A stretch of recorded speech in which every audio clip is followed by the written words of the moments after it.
नमस्ते अनि हार्दिक स्वागत गर्न चाहन्छु धौलागिरी मिडिया युट्युब च्यानल हेरेर बस्नुभएका तपाईँ सम्पूर्ण दर्शकवृन्दमा। हामीले धौलागिरी मिडिया युट्युब च्यानलमा रहेर स्थानीय तहले गरेका गतिविधि र यहाँका संस्थाहरूले गरेका गतिविधिहरूको बारेमा यहाँहरूले जानकारी लिइसक्नु भएको छ। धौलागिरी मिडिया युट्युब च्यानलमा के कस्ता खालका प्रश्न सवाल जवाफहरू आउने गर्छन् यहाँहरूलाई अवगत नै छ।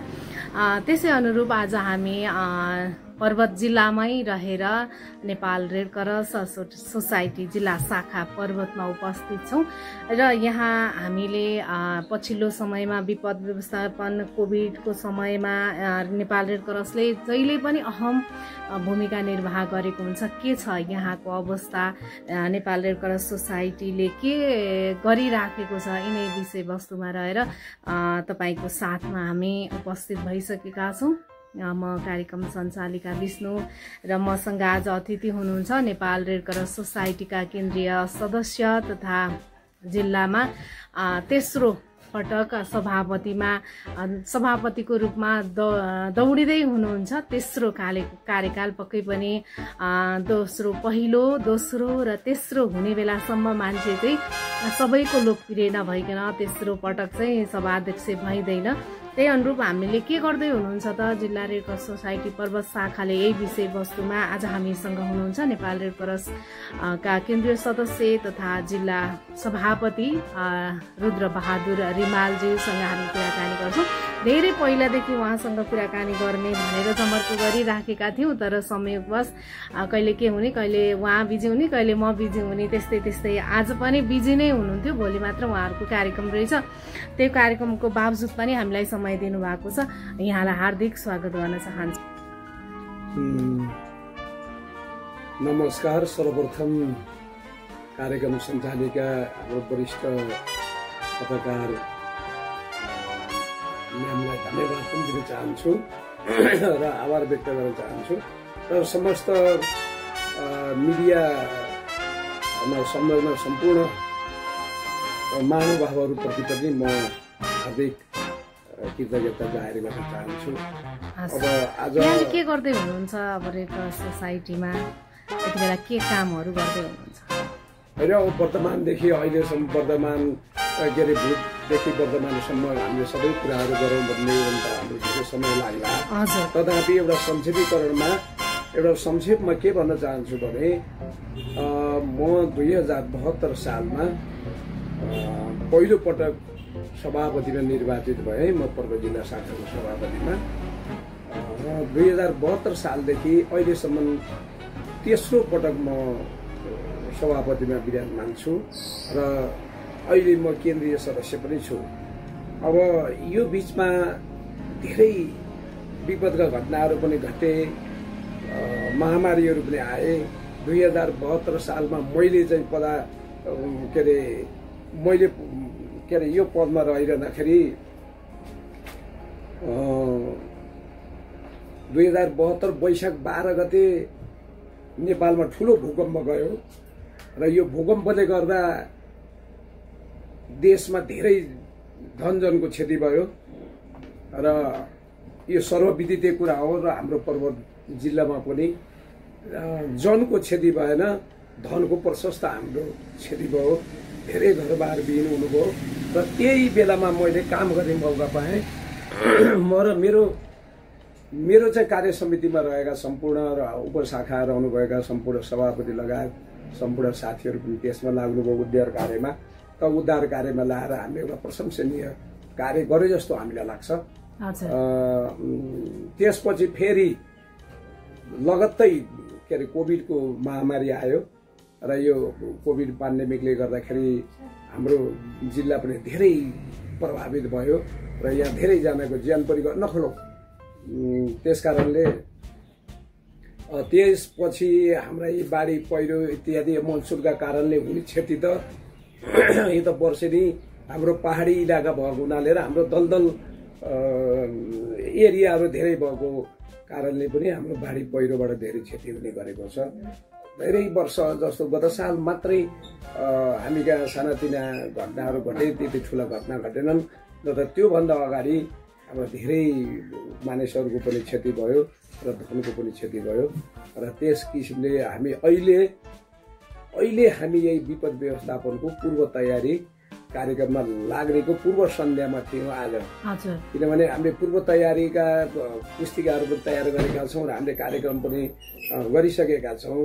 यो जिल्ला विपद व्यवस्थापन समितिको बैठकको निर्णय अनुसारै हामी त्यही अनुसार सबै एकमुष्ट भएर हामी सुरक्षाकर्मीहरू र रेड क्रस समुच्च एकै किसिमले एउटा युनिसन भएर चाहिँ हामी काम गरिरहेका छौँ र हाम्रो आज मात्रै रिहर्सल सुरु भएको छ यो हाम्रो सिमुलेसनको।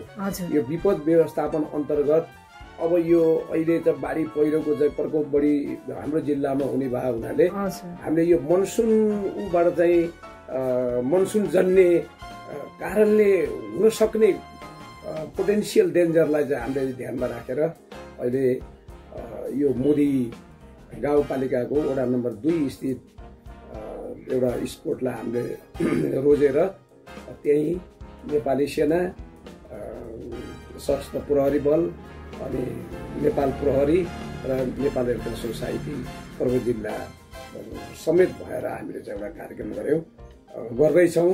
एउटा के अरे कृत्रिम अभ्यास हामीले गर्दैछौँ र भोलि यसको चाहिँ समस्त पब्लिकहरूलाई समेत हामीले के अरे जानकारी गराएर उहाँहरूको ग्यादरिङका साथमा हामीले यो सिमुलेसन भोलि प्रदर्शन गर्ने। अहिले वर्तमान हाम्रो यो विपदको पूर्व तयारीको बारेमा हामी यो गर्दै हुनुहुन्छ। जस्तो नेपाल रेड क्रस सोसाइटीले एउटा प्रोजेक्ट पनि यहाँहरूले सम्पन्न गरिसक्नुभयो होइन, त्यसको त्यो यहाँहरूले गरेका कार्यहरूको कस्तो यहाँहरूले अनुगमन पनि गर्नुभएको छ होला, कस्तो आएको छ आम नागरिकको सन्देश चाहिँ? एकदम राम्रो प्रश्न गर्नुभयो यहाँले। हजुर, हामीले यो जापानिज प्रोजेक्ट थियो एउटा IUYCP भन्ने इन्टरनेसनल युथ कोअपरेसन प्रोजेक्ट भन्ने थियो एउटा। यो विद्यालय केन्द्रित र एकदमै विद्यार्थी केन्द्रित कार्यक्रम थियो यो।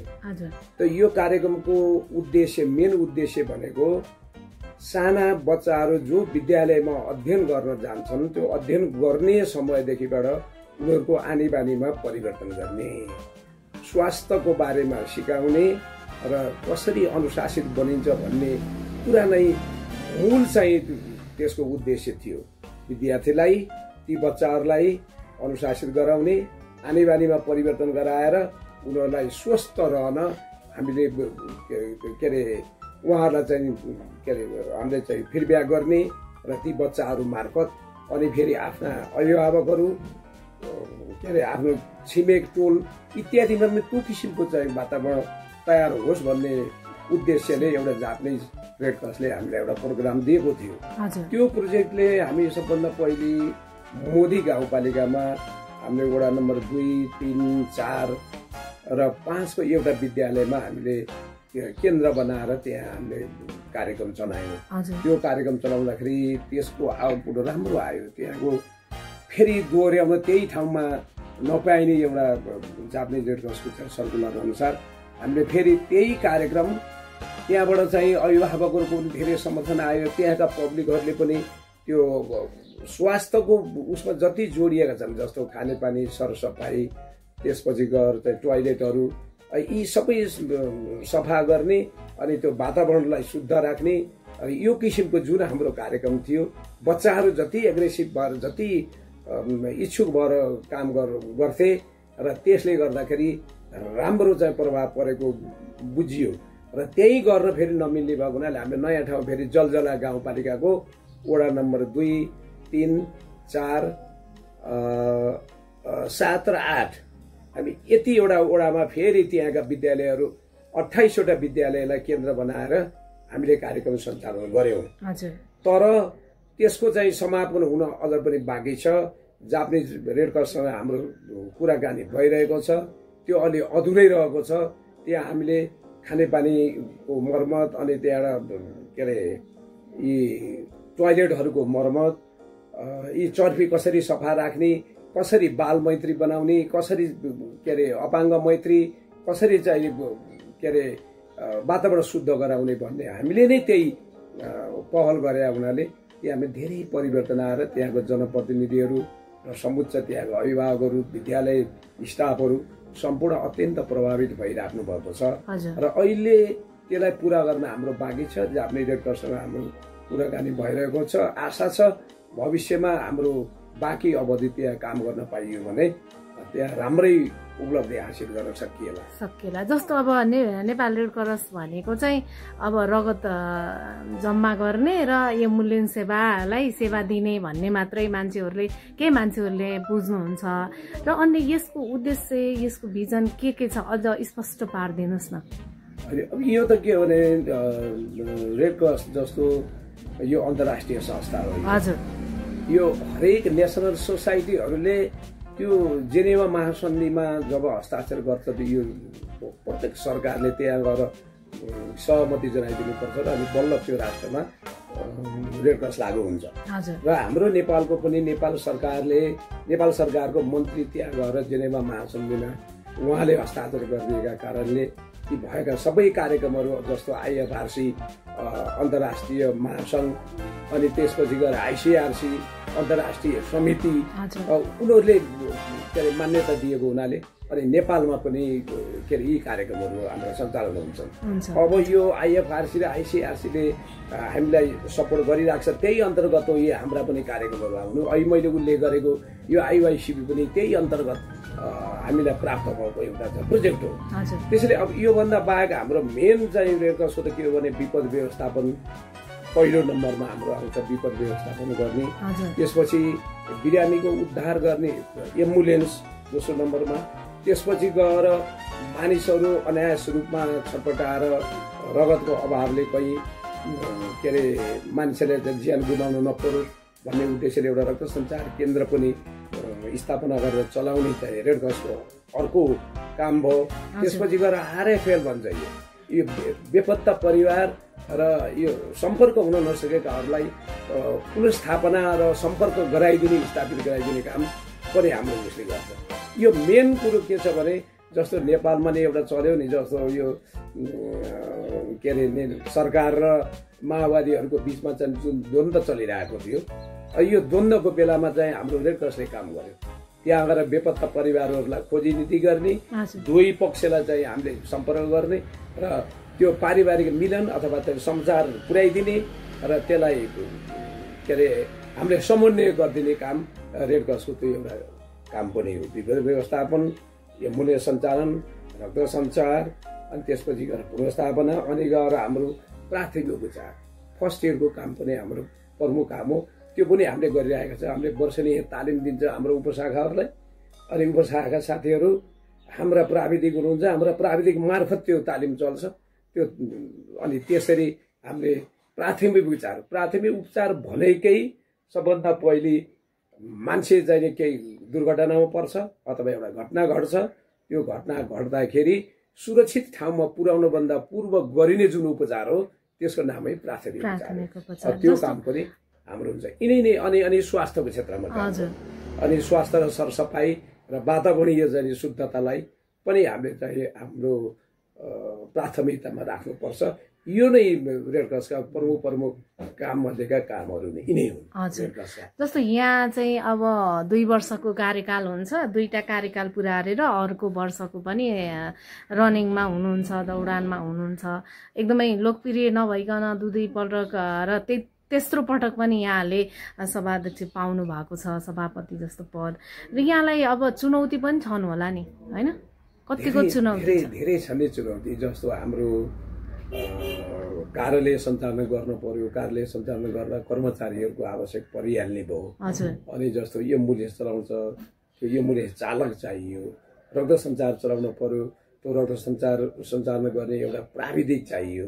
त्यसपछि अनि त्यसलाई चाहिने अन्य उपकरणहरू खरिद गर्ने पैसा चाहियो। अब यी सबै गर्न हामीलाई अलि गाह्रो छ। जस्तो हामीले आन्तरिक रूपमा अहिले कर्मचारीहरूलाई हामीले केही के अरे तलब भत्ता इत्यादि दिने गरिएको छ हामीले, होइन? अब यो यस्तै प्रोजेक्टहरू आयो भने हामीले अनि केही रूपमा चाहिँ हामीलाई सपोर्ट हुन्छ र अनि त्यही सपोर्ट भए अनुसारै हामीले पनि कर्मचारीहरूलाई सुविधा दिने हो। जस्तो अब यहाँ त अब पूर्व शिक्षक पनि हुनुहुन्छ, सामाजिक भाव भएकै व्यक्ति हुनुहुन्छ। अब यहाँ आएर यहाँले यत्रो कार्यक्रमहरू गरिराख्नु भएको छ, लोकप्रिय भएर अब तेस्रो पटक पनि सभापतिको कार्यभार सम्हालिराख्नु भएको छ होइन। अब स्थानीय तहहरूसँग सहकार्य कतिको छ, चुनौती त छ भनिहाल्नुभयो, सहकार्यमा कतिको यहाँले साथ पाउनु भएको छ? अब स्थानीय रूपमा हामीले चाहिँ बारम्बार मिटिङ मतलब सँगसँगै हामी मिटिङ पनि गर्दछौँ। अनि हाम्रो वडादेखि लिएर पालिकाहरूसम्म पनि हाम्रो प्रतिनिधि रहने विपद व्यवस्थापन शाखामा हाम्रो प्रतिनिधि रहने व्यवस्था पनि छ। यो नेपाल सरकारले आफ्नो उसमै कानुनमै व्यवस्था गरेको छ कि पालिका स्तरमा रेड क्रस सोसाइटीको प्रतिनिधि रहने व्यवस्था गरिदिएको छ। यसले गर्दाखेरि हाम्रो समन्वय भइरहेको छ र पालिकाबाट पनि हामीलाई चाहिँ सपोर्ट चाहिँ केही भइरहेकै छ। अब त्यो नभएको हामी भन्न सक्दैनौँ, तर जति मात्रामा रेड क्रस बुझ्न पर्ने हो त्यति हाम्रा जनप्रतिनिधिहरूले अझ बुझिदिनु भएको छैन, मात्रै त्यही कुरा। र उहाँहरूले चाहिँ माया चाहिँ गर्नुहुन्छ। उहाँहरू के भन्नुहुन्छ भने हामीसँग भन्दा त रेड क्रससँग धेरै छ नि। जस्तो एउटा उदाहरण दिनुहुन्छ उहाँहरूले, यो 2072 सालमा गएको भूकम्पको बेला नेपाल सरकारले तपाईँहरूसँग रेड क्रससँग चाहिँ पैसा सापड मागेको थियो भनेपछि तपाईँहरूसँग थाहा छ नि भन्ने किसिमको यो एउटा मानसिकता हाम्रा केही नयाँ जनप्रतिनिधिहरूले त बुझ्नु भएको छ। तर पहिले जुन रूपमा रेड क्रसलाई देख्नु भएको थियो हाम्रा पूर्वजहरूले, त्यही मानसिकता अझै पनि कसै कसैमा रहेको छ। तर त्यो होइन। अहिले हामी बिल्कुलै हामी आफ्नो आन्तरिक स्रोतले हामी चलाउँदै आएका छौँ। र अब यो मैले अघि नै उल्लेख गरेँ नि, आइएफआरसी र आइसिआर चाहिँ हाम्रो दाता भनेका उहाँहरूलाई चाहिँ त्यहाँ जतिले त्यहाँ इच्छा जनाउनुहुन्छ नेसनल सोसाइटी जति 196 राष्ट्र छन्, 196 राष्ट्रका नेपालले त गर्न सक्दैन। तर अब अमेरिका, फ्रान्स लगायतका अब चाइना इत्यादि देशहरूले चाहिँ हामीले कुन देशमा जाने त? अब हामीले यस्तो एउटा प्रोजेक्ट हामीले चलाउने हाम्रो मनसाय छ।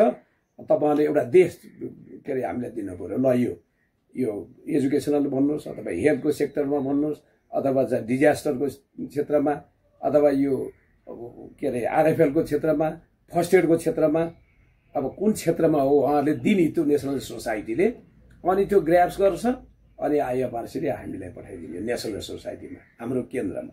अनि केन्द्र मार्फत कुन जिल्लालाई त्यो दिँदा उपयुक्त हुन्छ भनेर अनि केन्द्रले त्यसलाई चाहिँ पठाइदिने हो। त्यही अनुसार हो चल्ने। तर अहिले हामी अलि ठप्प छौँ, अलिकति ट्रान्जिसन पिरियडमा छौँ। यहाँले केन्द्रको कुराकानी गर्दाखेरि तपाईँ जिल्ला सभापति हुनुहुन्छ अनि केन्द्रको केन्द्रीय सदस्य पनि हुनुहुन्छ। यहाँको केन्द्रीय सदस्यको रूपमा यहाँको भूमिका चाहिँ के छ? अब अहिले मैले भने नि यो चाहिँ ट्रान्जिसनल पिरियड हो। यो ट्रान्जिसनल पिरियड भनेको हामीलाई के खोजिरहेको छ आइएफआरसीले? आइएफआरसी भनेको international federation of red cross महासङ्घले के खोजिरहेको छ भने तपाईँहरूको यो पञ्चायत कालदेखि चलेको यो विधान फेर्नुहोस्, यसलाई चेन्ज गर्नुहोस्, यो विधान महाधिवेशन गर्नुहोस् नम्बर 1। त्यसपछि विधान महाधिवेशन गरिसकेपछि तपाईँहरूको कानुन तयार हुन्छ। अहिलेसम्म तपाईँहरूको ल बनेन। अन्तर्राष्ट्रिय कानुन त हाम्रो छ रेड क्रसको, तर तपाईँहरूको राष्ट्रिय कानुन भएन।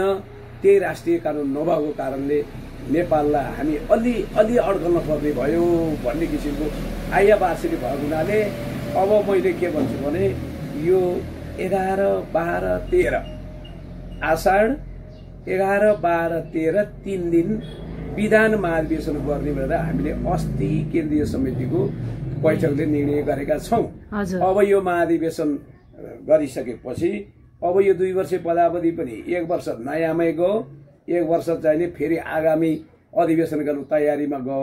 यो कामहरू नपाइने भयो भनेपछि अब यसको पदावधि पनि अब बढ्दैछ। हामीले विधान महाधिवेशन अब केही घुनपुत्लो लाएन, केही भएन भने हामी महाधिवेशन गर्दैछौँ। सरकार पनि यो हाम्रो यो कदमप्रति एकदम सकारात्मक छ होइन। अब यो सकारात्मक भएको अवस्थामा यही बेलामा विधान महाधिवेशन गर्नुपर्छ भनेर हामी तयार भएका छौँ। म 1-2 दिनमा असारको 3-4 गते म चाहिँ त्यतातिर लाग्दैछु र अब जहाँसम्म केन्द्रीय सदस्यको रूपमा काम गर्ने भनेको के हो भने यो अहिले भाडा रित्ता भएको बेलामा म मान्छे भएँ त्यसो हुनाले अब भर्ने किसिममा चाहिँ हामी गइराखेका छौँ। हेरौँ विधान महाधिवेशन गरेर अनि केन्द्रीय अधिवेशन गराउन सकियो भने हाम्रा प्रोजेक्टहरू त हामीले नमागे पनि एउटा जिल्लालाई एउटा प्रोजेक्ट हामीलाई दिन्छ। राम्रो प्रोजेक्ट दियो भनेदेखि त अनि त्यहाँ मान्छेहरूको के अरे जनताहरूको चाहिँ विश्वास पनि हामी प्रति चाहिँ बढ्छ र हाम्रा कर्मचारीहरूको नि मानसिकतामा चाहिँ सुधार आउँछ अनि सबैलाई चाहिँ सुविधा पनि अलिकति बढ्न जान सक्छ। अब हामीले यही हाम्रो अहिले उद्देश्य छ। अहिले त भयो गरी त त्यही हो, अब चाहिँ जाने मिटिङ गर्ने अनि माग गरिएको छ। अब माग गरे अनुसार हामीलाई केही प्राप्त पनि होला आशा छ। अब यिनै कार्यहरू हामी गर्दैछौँ। हजुर, त्यस यहाँले चाहिँ अब अहिले चाहिँ भान्सा अब रित्तेको बेलामा भान्से भन्नुभएको छ। अब महाधिवेशन पछि यहाँले चाहिँ केही न केही जे होस् आफू अब अझै अब फेरि अर्को कार्यकाल पनि रुद्रबहादुर रिमालले नै सम्हाल्नु पर्ने गरी प्रोजेक्टहरू आउँदैछन्। अनि त्यो फेरि कार्यभार त फेरि लिउँला नलिउँला होइन, सबै साथीभाइ अनि हाम्रा उपसहायका साथीहरूको सबैको फेरि पनि यो चाहिन्छ भन्ने भयो भने गरौँला, होइन भने नयाँ कसैलाई सब्स्टिट्युसन गरौँला, केही फरक पर्दैन जो भए पनि। तर मात्रै कुरो के हो भने केन्द्रमा प्रोजेक्टहरू अब हामीलाई आइएफआरसीले मुठी खोल्दा बित्तिकै हामीले केही केन्द्रको नेतृत्व भएको हुनाले अलि सजिलो हुने मैले ठान्नुहुन्छ। जस्तो अब जिल्लामा समस्या चाहिँ ठ्याक्क रेड क्रसलाई यो कुराहरूमा चाहिँ हामीलाई भइदियो भने रेड क्रसले अझै राम्रो काम गर्न सक्थ्यो भन्ने कुरा के छ? अब संस्थाको अब बस्ने होइन अब कार्यालय हो कि अरू के व्यवस्थापन भइदियो भने चाहिँ अलि सहज हुन्थ्यो भन्ने के छन् यहाँको समस्या? हामीले चाहिँ धन्यवाद प्रश्नको लागि। हामीले अहिले के गरेका छौँ भने केन्द्रीय समितिको बैठकले हजुर केन्द्रमा कर्मचारीहरूको थुप्रोको भयो। अब यहाँको एक एकजना जिल्लामा हामीले पठाउनुपर्छ। 77 जिल्ला छ, 77 जिल्लामा हाम्रा चाहिँ जिल्ला शाखाहरू खुलेको छ। ती 77 जना यहाँबाट हामीले निकालेर त्यहाँ पुर्याउन सकियो भनेदेखि जिल्ला शाखाहरूलाई राहत हुन्छ। एकजना कर्मचारी केन्द्र चाहिँ पठाइदियो भने त हाम्रो यहाँको त जो चलेका छन् चलिरहेछन्, त्यो एकजना भयो भनेदेखि के हो भने हामीलाई काम गर्न सजिलो हुन्छ, केन्द्रसँग सम्पर्क गर्न पनि हामीलाई सजिलो हुन्छ र उहाँसँग धेरै आइडिया केन्द्रमा बसेर चाहिँ लिएको हुनाले जिल्ला शाखालाई चलायमान गराउनको लागि पनि धेरै सहयोग पुग्छ भन्ने एउटा। अर्को हामीले के भनेका छौँ भने जस्तो एम्बुलेन्स पहिले एकाधिकार थियो, एम्बुलेन्स चलाउन रेड क्रसले बाहेक पाउँदैन थियो अनि हस्पिटलले। अहिले त के भयो भने क्लबले पनि पाएको छ, समूहले पनि पाएको छ एम्बुलेन्स अनि यो छ्यापछ्याप्ती एम्बुलेन्स भएको हुनाले अहिले यहाँहरूले चाहिँ जानुभयो भने देख्नुहुन्छ। मैले अहिले किन नाम भनौँ, कुनै कुनै वडालाई पनि दिएको छ, त्यो वडा भएका एम्बुलेन्स त्यत्तिकै थान्किएर बसेका छन्। हामी कहिलेकाहीँ हाम्रो कार्यक्रम लिएर कहीँ जानु पर्दाखेरि नयाँ एम्बुलेन्सहरू त्यत्तिकै रहेका छन्। किनभने त्यो त सेतो हात्ती पाले जस्तो हो नि, त्यो इन्धन कहाँबाट पुर्याउने हो, त्यो चालक कहाँबाट केले ल्याउने हो। अनि यो त यन्त्रीकरण भएको हुनाले यो त यन्त्र त जतिखेर पनि बिग्रन सक्छ। अब त्यसलाई मर्मत सम्भार गर्ने पनि कहाँबाट ल्याउने हो गर्दा पहिले रहर त भयो एम्बुलेन्स ल्याउने, तर त्यसलाई सञ्चालन कन्डक्टिङ कसरी गर्ने भन्ने कुरै गाह्रो भयो। त्यसैले हामीले पनि अहिले त धानिरहेकै छौँ। अब बिरामी ओसार पसार गरेर त्यहाँबाट हुने आम्दानीबाट एम्बुलेन्स मर्मत सम्भार प्लस अब चालकको चाहिँ तलब दिन हामी सक्दैनौँ, बहुत के अरे गाह्रो छ। त्यसैले यो केन्द्रमा पनि यो व्यवस्था गर्नुपर्छ भनेर पनि हामी लागेका छौँ एउटा। अब अर्को रक्त सञ्चार केन्द्र हामी चलाउनु पर्ने, हामी चलाउनु पर्छ। यो त मानवीय सेवामध्येको सबभन्दा महत्त्वपूर्ण पक्ष यो पनि हो नि है। बिरामीलाई ओसार पसार मात्रै होइन, बिरामीको ज्यान बचाउने पनि काम त गर्न पर्यो नि त। मान्छे चाहिँ अब 1 पोइन्ट रगत पाए बच्ने न त नबच्ने स्थिति हुन्छ नि। त्यसकाले रक्त सञ्चार केन्द्र पनि चाहियो, त्यो स्थापना गर्न पर्यो। अब भन्नुहोस् ती योग्यता पुगेका टेक्निसियनहरूलाई तलब कहाँबाट ल्याएर दिने?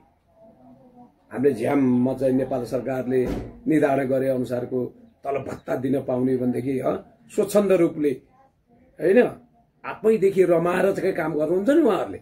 त्यस कारणले त्यो पनि हामीलाई अभाव भएको हुनाले हामीले त्यो सम्बन्धमा पनि केन्द्रीय समिति अगाडि अब यी थुप्रो थुप्रो समस्या हाम्रा छन्। अब यी समस्याहरूको केही न केही निराकरण होला भन्ने म आशा गर्दछु होइन। र हाम्रो जिल्लामा त धेरै जनप्रतिनिधिहरूले समर्थन अत्यन्त समर्थन गर्नुहुन्छ। तर हामीलाई चाहिँ आर्थिक सपोर्ट गर्नुहोस् भन्दा अलिक केही 500 माग्यो भने 5 रुपियाँ जस्तो अब भनौँ न यसो सम्बोधनसम्म उहाँहरूले गर्ने गर्नु भएको छ। अब उहाँहरूलाई पनि धन्यवाद दिनुपर्छ। उहाँहरूका धेरै होला अब आफू चुनिएर आएका क्षेत्रका जनतालाई चाहिँ खुसी पार्न पर्ने होला के होला अब यो सम्बन्धमा म धेरै नभनौँ। तर हामीलाई चाहिँ हार्दिकता चाहिँ उहाँहरूको छ, जनप्रतिनिधिहरूको पनि हामीलाई समर्थन छ। यहाँले अब चुनौतीको विषयमा नि कुरा गर्नुभयो, जिल्लामा अब जिल्ला शाखालाई चाहिने आवश्यक कुराहरूको बारेमा पनि यहाँले कुराकानी गरिसक्नुभयो। यहाँले गरेकै यो अब 5 वर्षे कार्यकालमा चाहिँ अब 5 वर्ष यहाँले बिताइसक्नुभयो, गरेका कुरामा त अब सम्भवै छैन। अब आधी घण्टाको समयमा यहाँलाई बताउन पनि हम्मे नै छ होइन। तर यहाँलाई अब हामी कार्यक्रमको अन्त्यतिर पनि छौँ, केही कुराहरू यहाँको मनमा लागेका पनि हुन सक्छन्। मैले सोध्न भुल्नुभयो, उहाँले चाहिँ मलाई यो भन्न मन थियो भन्ने त्यस्तो केही कुराहरू छन् भने यहाँले भन्न सक्नुहुन्छ। अब धन्यवाद छ, यति धेरै म के अरे समय तपाईँले आफ्नो महत्त्वपूर्ण समय दिनुभयो, त्यसको लागि सर्वप्रथम यहाँलाई र यहाँको मिडिया कन्सर्निङ जति चाहिँ हुनुहुन्छ उहाँहरू सम्पूर्णमा म फेरि पुनः म चाहिँ आभार व्यक्त गर्छु। र विशेष के हो भने अब हामी अघि नै कुरो निकालिसक्नुभयो नि, यदि अहिले हाम्रो विधान महाधिवेशन भएर हामीले अहिलेको हामीले जुन यो प्रपोजिङ गरेका छौँ नि यो उसमा चाहिँ के छ भने नेपाल सरकारको जसरी चलिरहेको छ यो के अरे कन्सर्निङ बडी जसरी चलिरहेको छ गभर्निङ बडी त्यही किसिमले हाम्रो पनि चलाउनु पर्छ। आइएफआरसी र आइसिआरसीले पनि यही हामीलाई सम्मति दिनुभएको छ। त्यो अनुसार त के हुनु पर्यो भने अब हाम्रो त केन्द्र भयो, त्यसपछि प्रदेश अनि पालिका अनि त्यसपछि वडा। अब हाम्रो पनि त्यही भयो। अहिले त के छ, हाम्रो केन्द्र छ, अहिले प्रदेशमा केही सीमित मात्रामा चाहिँ कार्यक्रम हुन्छ, नत्र भने हाम्रो डिरेक्ट एप्रोच हाम्रो कहाँ हुन्छ केन्द्र र चाहिँ जिल्लामा। तर अब हाम्रो के हुँदैछ भने केन्द्र, प्रदेश र अनि पालिका, नगरपालिका, गाउँपालिका अनि त्यसपछि वडा अनि बल्ल जिल्ला शाखा। अब यसरी हामी यो पालिका मार्फत पनि जान पर्ने भएको हुनाले अब यो पालिकाहरूसँगको त हाम्रो त अपरिहार्य हुन्छ। अहिले पनि छ, तथापि अब नयाँ हाम्रो विधान चाहिँ महाधिवेशन भएर हामीले पारित गरियो भने, नेपाल सरकारले त्यसलाई स्वीकृति दियो भने हामी यसरी जानुपर्ने हुन्छ। त्यस कारणले केही सुधार पनि आउन सक्ला, किनभने रेड क्रस अब हामी अन्तर्गत आयो भन्ने गाउँपालिका नगरपालिकाले सम्झनु होला, यो दायित्व हाम्रो पनि हो भन्ने सम्झनु होला, त्यसले हामीलाई केही फाइदा देला। एउटा कुरो अर्को के भने अब यो जस्तो विपद व्यवस्थापन अन्तर्गत सरकारले पनि हामीलाई केही सहयोग नगरिदिने भयो।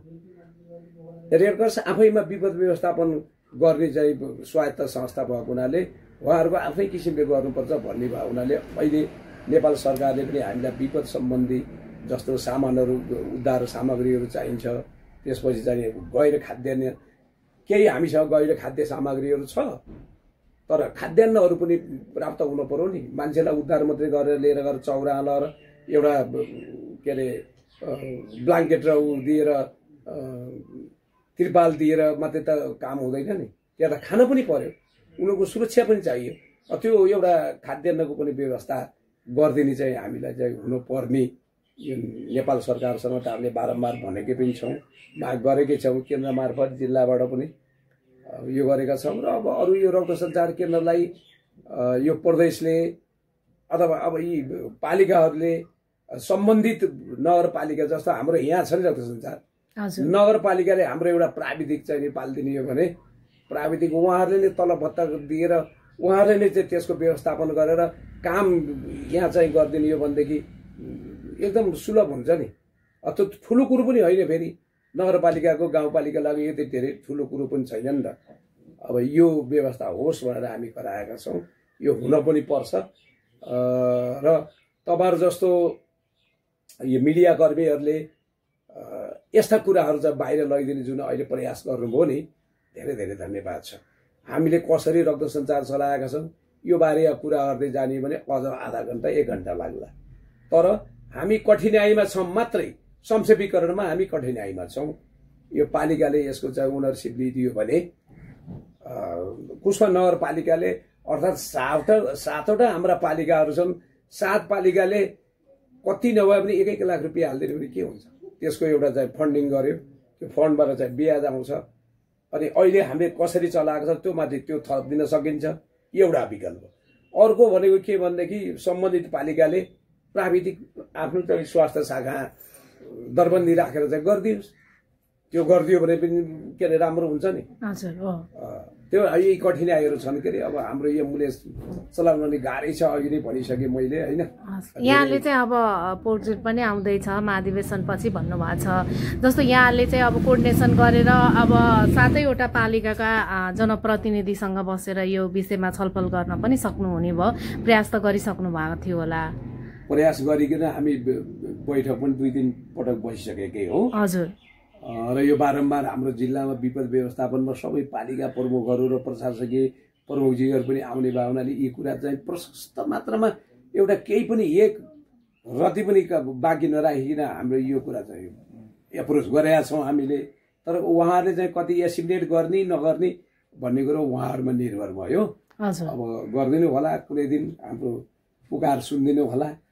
हामी मानवीय कल्याणकारी कार्यमा लागेका छौँ। हाम्रो चाहिँ एउटा के अरे स्वार्थीपना, आफ्नो मात्रै सुधार गर्ने किसिमको हामी लागेका भए एउटा कुरो। यो त हामी त बहुजन हिताय बहुजन सुखायमा हामी छौँ नि हैन। सबैको भलो हुने कार्य, मानव कल्याणकारी, मानव सेवामा लागेका छौँ र अब तिनै संस्थाहरू हुन्। यो सबैमा चाहिँ सहयोग पुगिरहोस्। तपाईँको यो लोकप्रिय यो मिडिया मार्फत उहाँहरू सबैलाई यो जानकारी पनि हुन जाने म पूर्ण आशा राख्दछु। यहाँलाई पनि धेरै धेरै धन्यवाद। लगभग हामी आधी घण्टाको समयमा कुराकानी गर्यौं। आजका हाम्रा अतिथि हुनुहुन्थ्यो, यहाँले देखिसक्नु भएको छ र उहाँसँग कुराकानी तपाईलाई मनमा लागेका नेपाल रेड क्रस सोसाइटी जिल्ला शाखाले यस्तो यस्तो खालका क्रियाकलापहरू गर्यो भने अझै राम्रो हुन्थ्यो भन्ने चाहिँ तपाईहरुको मनमा पनि लाग्न सक्छ। यो यहाँले यो आधी घण्टाको यो हाम्रो कुराकानी सुनेर तपाईलाई लागेका जिज्ञासा केही छन् भने हामीलाई दर्शक श्रोताले चाहिँ यहाँ कमेन्ट गर्नुहुनेछ र यहाँको जिज्ञासा मेटाउन म फेरि पुनः यही सभापति समक्ष आउनेछु भन्दै यहाँलाई आजको कुराकानी कस्तो लाग्यो जस्ताको तस्तै लाइक, कमेन्ट, शेयर र सब्स्क्राइब गर्न नभुल्नुहोला। हामीलाई हेरेर सधैँ साथ दिनुहुन्छ, यहाँलाई पनि धेरै धेरै धन्यवाद दिँदै आजका हाम्रो रुद्र बहादुर रिमाल सभापति जिल्ला रेड क्रस सोसाइटीका जिल्ला सभापति पनि हुनुहुन्छ र केन्द्रीय सदस्य पनि हुनुहुन्छ, पूर्व शिक्षक, सामाजिक व्यक्तित्व हुनुहुन्छ, उहाँसँगको कुराकानी सकिएको छ। अर्को कार्यक्रममा तपाईको साथमा आउने बाचा गर्दै आजका अतिथिलाई भोलिको यहाँको कार्यक्रम थियो, व्यस्तताको बावजुद पनि हामीलाई समय दिनुभयो, यहाँलाई पनि पुनः म धन्यवाद दिन चाहन्छु। धन्यवाद, नमस्कार। पुनः भएको बेलामा जोडिनेछौँ। एकदम राम्रोसँग हाम्रा कुराहरू राखौँला र यी भन्दै सम्पूर्ण हाम्रा श्रोता के अरे गणहरूमा पनि नमस्कार, पुनः म नमस्कार गरेँ। यहाँलाई आजको कार्यक्रमबाट आजका अतिथिसँगै म कार्यक्रम सञ्चालिका विष्णु पनि आज्ञा चाहन्छु। नमस्ते।